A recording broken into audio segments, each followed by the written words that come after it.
Eminem made Jay-Z cooler. That's what Big Gipp says. And yes, it's a controversial take, but let me explain why it's not that controversial if you actually listen to what he's saying. Big Gipp is part of the Goody Mob back in the early 2000s. The Goody Mob was huge, in Atlanta specifically, and then, all around America eventually got their accolades. Big Gipp sat down with the Art of Dialogue, talked about Renegade, the track, and this is the ongoing debate that's been going on in hip-hop for quite some time about who did better on Renegade, Jay-Z or Eminem. And it's really about perspective because lyrically they both did their thing, but Eminem raps about a different thing and then Jay-Z raps about a different thing.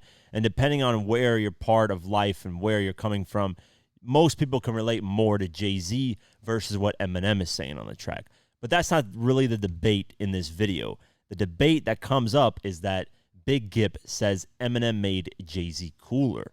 And why he said that, let's play the clip, and then we'll talk about it. Who had the better verses on Renegade, M or J?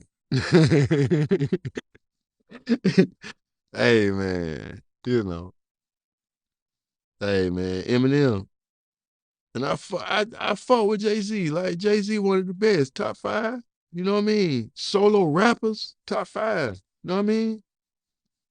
But Eminem at that time was a fucking monster, man. He was eating everybody that stood next to him. Now, what you're going to say, and what most people are going to say is, well, I identify more with what Jay-Z said because that's my life and that's where I come from and that's my background. Okay, that's right. But at the same time, you got to look at Eminem and say, yeah, but look at the kids that was looking up to him, look like him, and got his background. Now that takes him off into the middle of America and a lot of places that we probably wasn't at yet. So if you look at the demographics, I'm sure that Eminem and Jay-Z, Eminem took Jay-Z into a lot of places and a lot of households he had never been in just because he was on the song with Eminem. So you got to look at both sides of it. If you was to put the same light on M, he really represented his community the same as Jay represented his community at the time of them doing that record.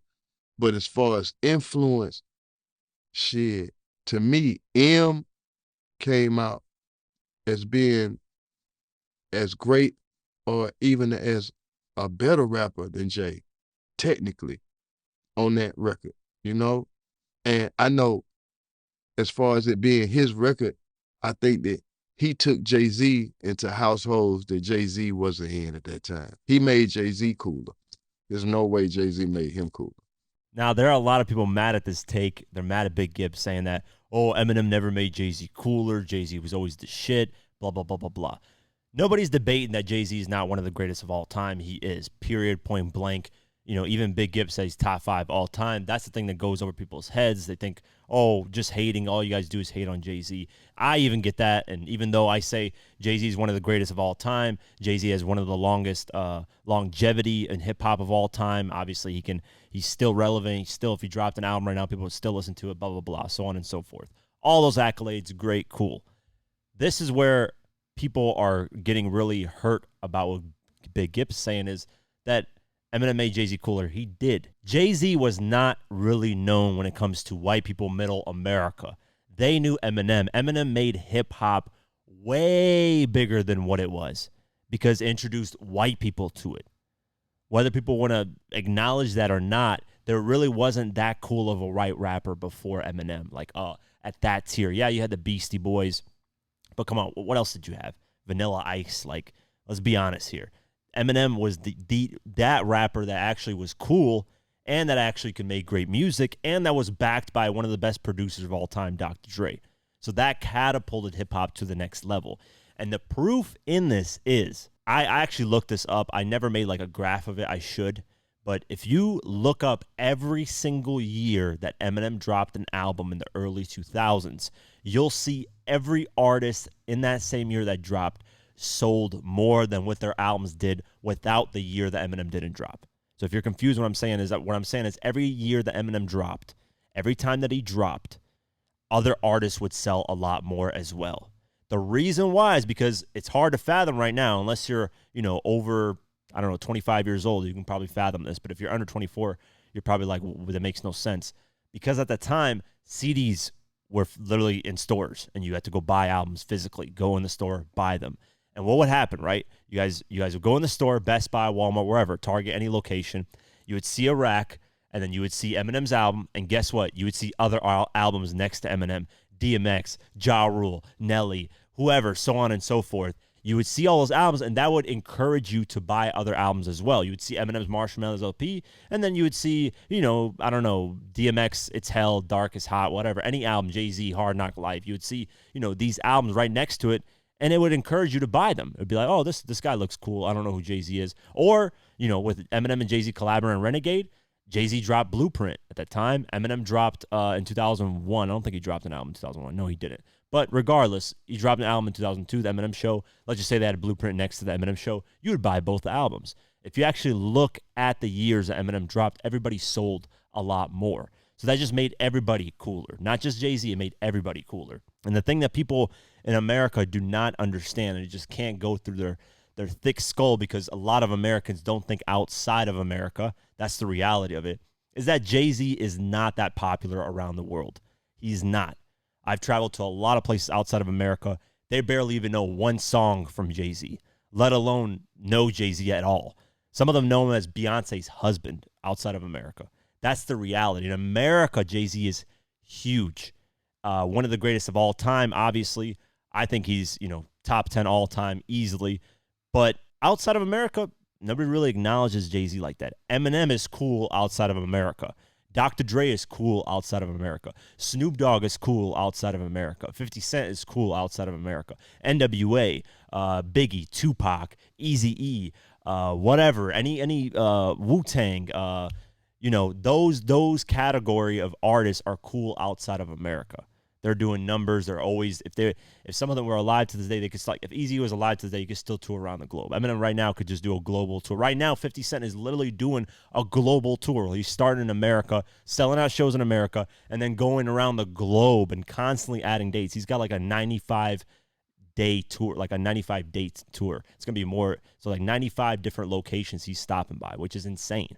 And he's still adding on more to that. I'm sure it's going to be over 100 by the time he's done because people are asking, requesting for him. And people think, oh, he's not relevant. This is not the case. This blah, blah, blah. You guys don't know. There's a whole globe out there. And this is mainly for Americans because Americans don't think outside of America. A lot of people that I have conversations with, they only think of in America. And I know America is the number one spot. Obviously, it's the birthplace of hip-hop. So, yes, when you're cool in America, you're usually cool around the globe. But a lot of artists didn't reach that global status. At the time, Jay-Z was doing like 2 to 3 million album in sales. Like Hard Knock Life at the time did like 2-3 million copies. The most Jay-Z was doing, the most he was probably doing was multi-platinum, 3 million, maybe 4 million. So Eminem was doing literally like 20-30 million globally. In America, he was doing 10 million alone. And then you go globally, he was doing 20 to 30 million in sales. The Eminem Show did like 22 million in like a year or 2 years, which is insane. That's quadruple, 5-6 times more than what Jay-Z was doing. So yes, Big Gipp is right. Eminem made Jay-Z cooler, and there's nothing wrong with that. Eminem is white. He's going to attract a whole different audience to hip-hop, and that's probably one of the biggest contributions from Eminem is the fact that he made hip-hop a lot more global, way more global, because what do you relate to more? Something that looks like you or something that doesn't look like you? And, white kids see a white rapper, they're going to relate to that a lot more than they are Jay-Z or Dr. Dre or Snoop Dogg or anybody else around that time. So I don't see why anybody's getting mad about this. It's just simple facts. Like I said, you can look up every year that Eminem dropped. Besides 1999, his first album, because Eminem didn't really blow up like that. After the album dropped, eventually he got hotter and hotter. But look the year 2000 when he dropped Marshall Mathers LP. Look at the year 2002 when he dropped Eminem Show. Look at the year 2004 when he dropped Encore. Around that time, you'll see every year he dropped, every artist around him was selling a lot more than they would normally sell because, they would go to stores, see Eminem's album, they would buy other people's albums as well. So, yes, Eminem did make Jay-Z cooler. Nothing wrong with that. I just wanted to make it clear that Jay-Z, top 5 all-time easily, one of the greatest of all time, longevity, all that, deserves the praise that he gets. But I think Jay-Z is overhyped in America to the point where it's like you would think he is the greatest artist, period. Not even just hip-hop artist, just the greatest artist, period. Which, you know, I can understand if you have praise for him, cool. But outside of America, he's not really, you know, that impactful where it's like, holy shit, Jay-Z. Like, Jay-Z right now, if he did a global tour, it would be interesting to see if he actually could sell out a lot of these places that a lot of these artists are doing. Now, in America, you book, Jay-Z does an American tour. He's selling out every single place, arena, venue, whatever the fuck. I don't care if it's a stadium. He'll sell that shit out if it's 100,000 people every show. No problem. Globally, totally different conversation.